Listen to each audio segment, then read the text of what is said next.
necessarily mean that he's right. It's just what he understands of it, right? And just the sheer hours of being here for hours and hours and hours can be worth a lot in even in terms of the outcome. But anyway, so we're going to go to the leg over the top now and looking at this leg. So this top leg, this is definitely the weakest position. I think that's fair, right? It's not that difficult to get out of it once you go this way. And the reason I think this is second order is because when we were doing this just now, I have to go with this way. If I go this way on that arm lock, this becomes even easier for him, I think.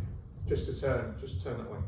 Do what we just did. Oh, that. Yeah, the whole thing just collapses. Yeah. There's no arm lock if I go that way. So I've got to go this way when I'm this way around.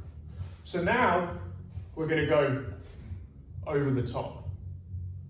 And my general view with this is that as he brings his leg, if he just walks his feet this way, what starts to happen is he starts to block my hip. And I can't actually, if he was to get all this way around, it's actually hard for me to fit. I'm going to his legs.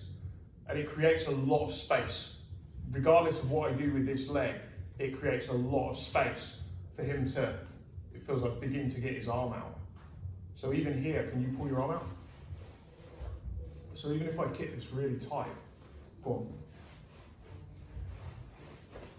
Yeah, if his leg's around here, I could be holding it. It feels to me like there's so much space. And maybe I can turn this way.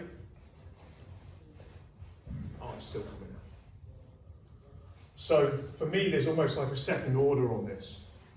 That the first thing I feel that in this position he really wants to do, and we're going to come on to this leg in a second and so on. I'm fighting with this. I'm pulling my heel in to his head on this example.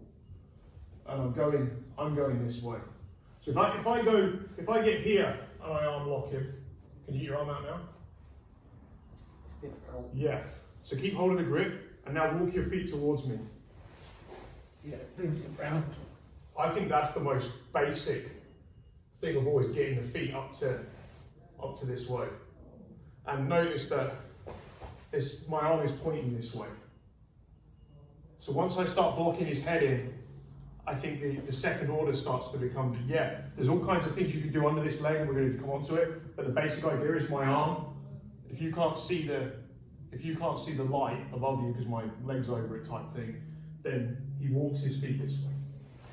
And this is now, push your shoulder into me, Gary.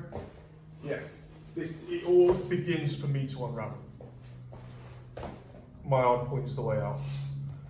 If I switch the arm the other way around, I want you to play with this, because I want you to feel it. You should be able to experiment. It shouldn't just be like, here's a technique, here's a technique. He's got his arms always wrapped like this. He's always trying to take his wrists as low down to, if he gets early on this, and I don't have much of a grip, this is going to be a nightmare for me. Do you see the difference? So he doesn't want to have a grip where his hands are far away. Because now, oh thanks, now I can switch, right? And I can switch on him and he doesn't know which way I'm going to turn. But if he keeps that wrist close to his body, he locks me into a position as well. So if I go this way, yeah, and he now tries to walk that way, he's got the same problem. Does everyone see that? We're back to almost like the first arm bar break.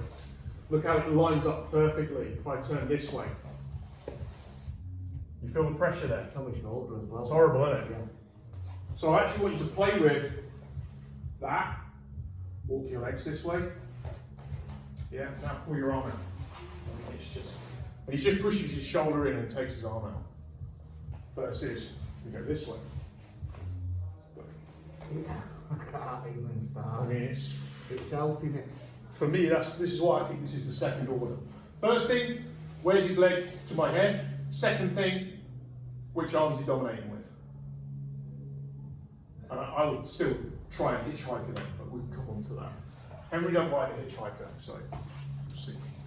But let's give it a go.